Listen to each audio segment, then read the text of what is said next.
Dah. Assalamualaikum warahmatullahi wabarakatuh. Sugeng enjang ibu-ibu, kita diajar sebentar. Semangat pagi, pagi, pagi, pagi.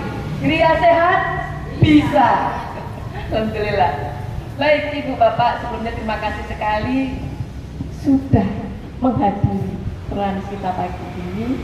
Sebelumnya saya mau izin menggantikan Dr. Agil yang sedang bertugas, dan mohon maaf saya juga tidak bergabung berolahraga karena ada aktivitas berikutnya. Baik ibu, bapak, ini titipan dari Dr. Agil kemarin untuk menyampaikan tentang hipertensi. Apa sih hipertensi itu dan mengapa itu terjadi? Bagaimana pencegahannya? Apa komplikasinya? Gitu ya. Nanti ada sedikit olahraga untuk mencegah komplikasi dari hipertensi itu. Ya, mohon izin nanti kami waktunya adalah 30 menit. Terkadang. Bapak Ibu, apa itu hipertensi? Hipertensi adalah tekanan darah, cairan darah di dinding bagian dalam pembuluh darah, yang mana pada saat kita mengukur dengan alat hipertensimeter itu menjadi naik. Jadi penyebabnya apa? Apa yang mempengaruhi tekanan darah di dinding pembuluh darah itu? Ada dua. Penyebabnya ada dua. Yang pertama, diameternya, ini kita pakai analogi saja nih. Jadi kalau ada pompa Sanyo merek ini, pompa air dan selang, itu tekanan selangnya menteng-menteng begitu. Kalau tensi itu sebenarnya gambarannya, analoginya, pembuluh darah kita menteng-menteng seperti selang air yang mau pecah. Loh, penyebabnya apa? Kok selang air itu bisa menteng-menteng? Ini penyebabnya hipertensi. Dua, selang airnya, lubangnya menjadi sempit, betul. Atau lubangnya nggak sempit, tetapi volume darahnya naik. Jadi lubangnya yang menyempit atau tidak sempit, tapi volume darahnya yang naik, debit airnya yang naik.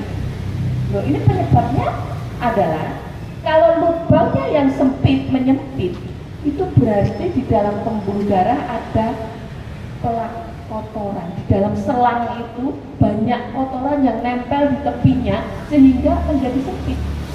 Padahal volume darah tetap. Jadi apa saja itu yang menyebabkan sempit itu? Lemak, ya itu ya. Lemak itu dari obesitas tentunya dia, ya. Kolesterol, gitu. Kurang olahraga sehingga pembuluh darahnya tidak lagi elastis. Sebenarnya apa sih fungsi olahraga ini? Supaya pembuluh darahnya itu elastis begini, Bapak Ibu. Memang kenapa kalau elastis? Berarti kalau ada plak, dia bisa lurus. Maksudnya begitu. Atau ada volumenya bertambah, darahnya bertambah volumenya, dia nggak masalah, tambah volume dia melurus. Volumenya kurang dia begini. Nah itu fungsi dari olahraga. Begitu. Itu kalau menyempit. Nah terus apa yang menyebabkan debit air itu meningkat atau volume darah kok bisa? Apa yang menyebabkan debit air itu meningkat atau volume darah kok bisa meningkat? Penyebabnya apa? Penyebabnya adalah makan makanan yang tinggi natrium, garam, roiko, masako, moto, penyedap itu natrium. Loh, memangnya kenapa kalau natriumnya kebanyakan tuh memangnya kenapa? Bisa itu ya. Pada saat di dalam darah kita itu ada banyak natrium, tinggi natrium, maka natrium ini akan menarik menarik cairan interstisial kalau kami bilang, atau cairan sel gitu, selnya kan di luar pembuluh darah, itu menarik masuk ke dalam pembuluh darah, masuk ke pembuluh darah. Makanya diet dari orang diabetes jantung adalah tidak boleh dahar asin, bukan tidak boleh sama sekali, tapi dikurangi, hanya sekedar bumbu untuk sayur nggak apa-apa, tetapi cemilannya jangan. Itu penyebabnya. Kemudian faktor resikonya apa saja? Faktor resiko itu apa ya? Hal yang menyebabkan tekanan darah jadi naik itu sebenarnya apa saja sih? Gitu, faktor resiko. Ada dua, kata Ibu.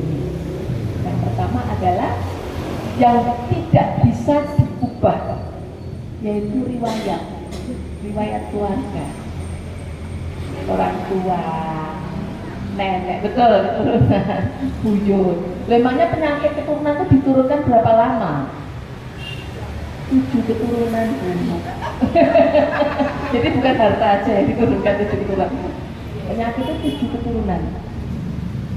Jadi loh, orang tua saya nggak hipertensi, siapa tahu simbahnya nggak hipertensi, buyutnya begitu.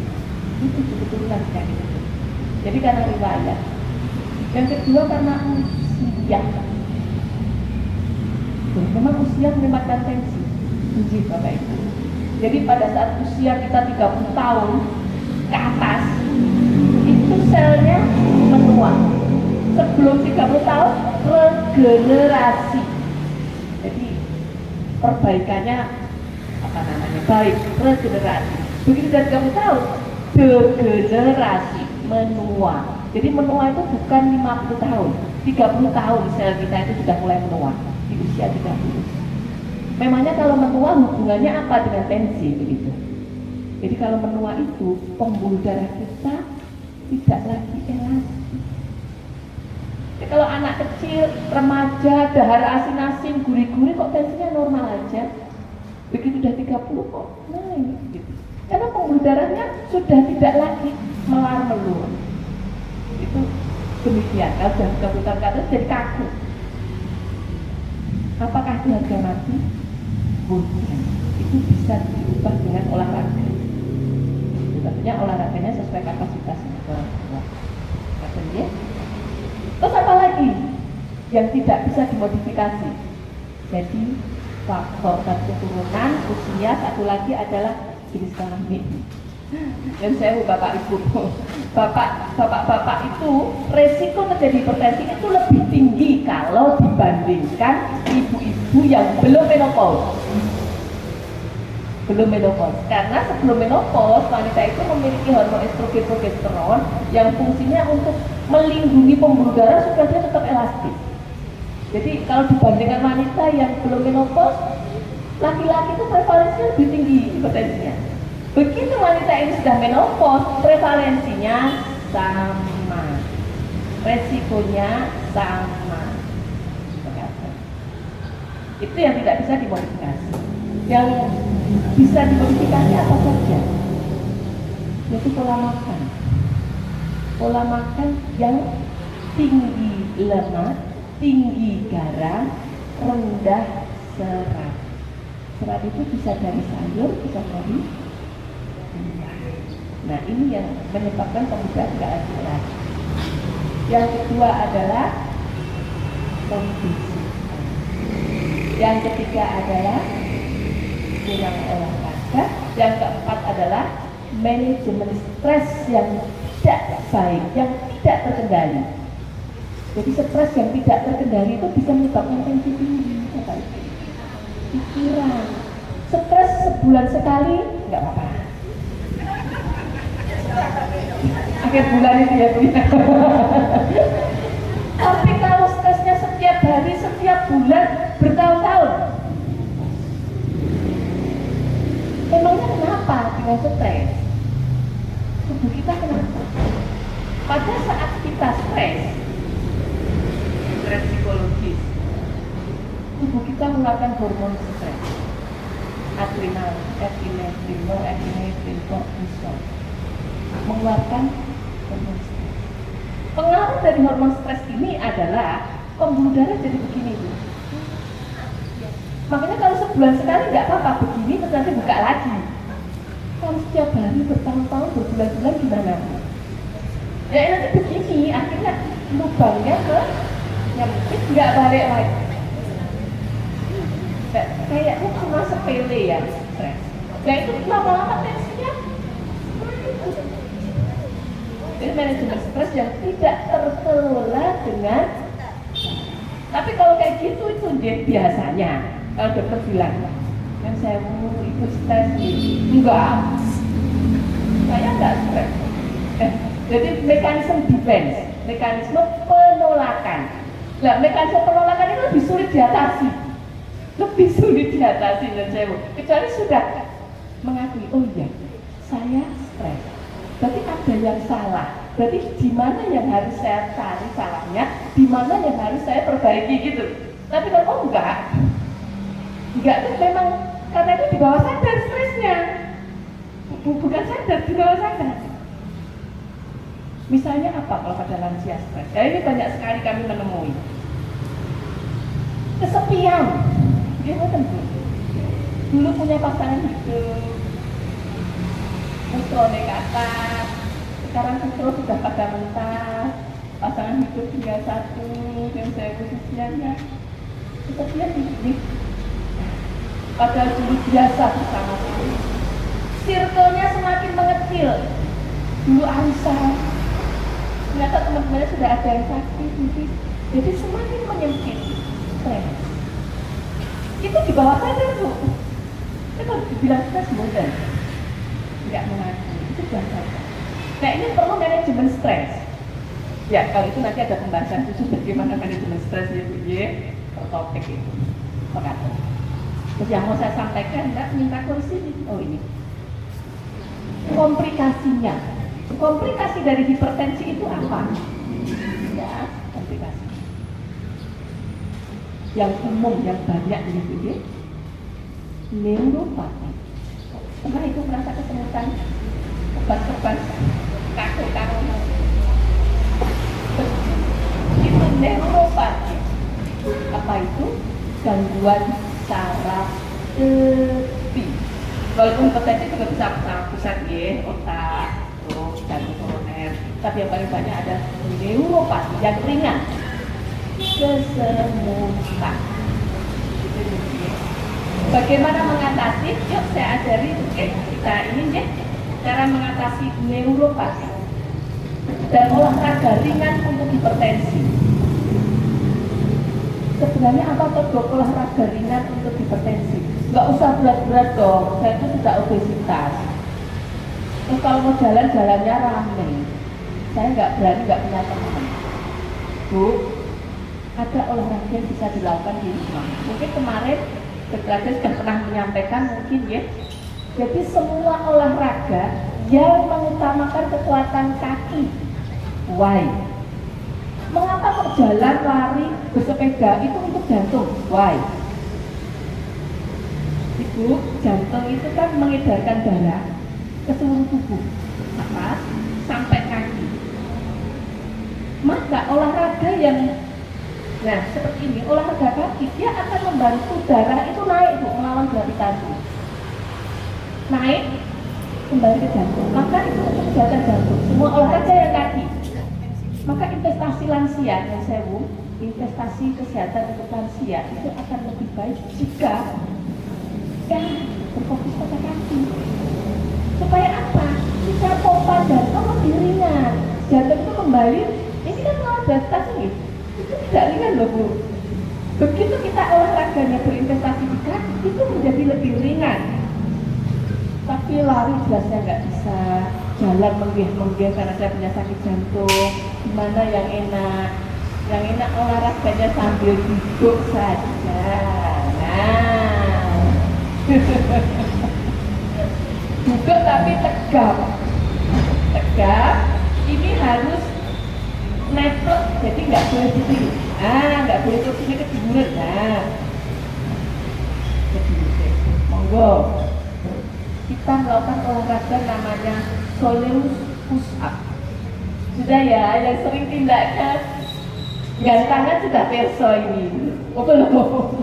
Soleus push up.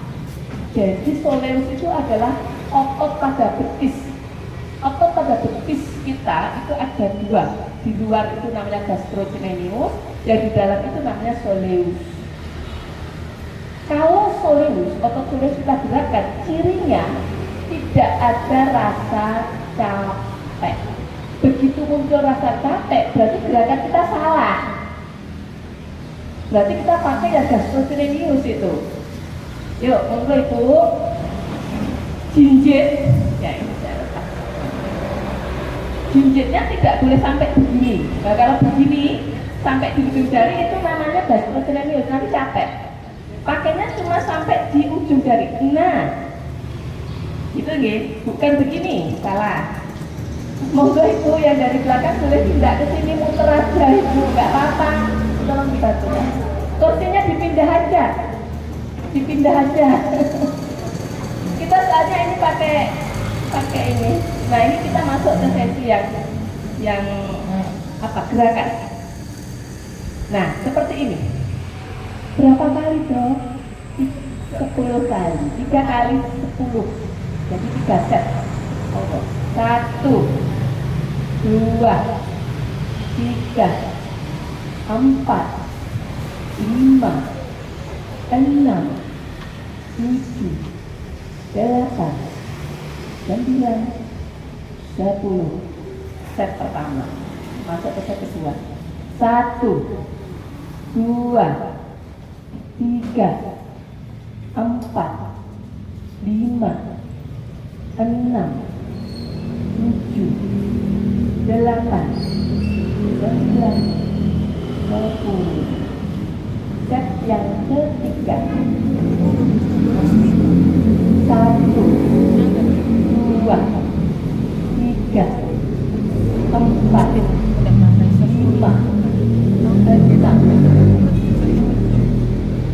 8 9 10. Sampai betul. Oh, betul. Coba itu begini. Nah, ini capek. Baru 5 udah capek. Berarti salah. Berarti ototnya salah, bukan soleus. Gampang Bu? Gampang. Emang kenapa? Oh, banyak. Ini tadi selain manfaat darah di jantung, yang kedua manfaat dari soleus push up adalah gula darah. Apa penting keputusan? Penelitian soleus push up memasukkan gula darah 60% dulu, 60% langsung ke dalam sel. Terus sebaiknya dilakukan kapan? Semakin sering semakin baik. Kalau nggak sering-sering nggak apa-apa, minimal 15 menit sesudah makan lakukan soleus push up supaya gulanya nggak naik tinggi. 15 menit sesudah makan atau nggak makan sih, tapi minum teh hangat. Manis ya? Naikkan. Itu push up, soleus push up supaya nggak 100% masuk ke dalam sel. Begitu ya? Baik. Jadi lakukan semakin sering semakin baik. Itu sambil duduk aja, sambil nunggu aja di rumah sakit, gitu. Ya, sekarang saya atur lagi. Tadi saya sampaikan komplikasi yang sering dari hipertensi adalah neuropati secara praktis. Monggo saya ajari caranya mengurangi neuropati bagaimana. Untuk ibu-ibu yang jadi gantangan sudah hafal ini di luar kepala. Bisa ulang lagi. Lupa. Baik, neuropati adalah kesehatan ibu bapak ye. Kalau tidak ke klinik biasanya saya akupuntur. Tapi akupuntur kan harus profesional. Tapi bapak ibu bisa melakukan yang namanya akupresur. Ya, untuk kesemutan. Monggo Bu.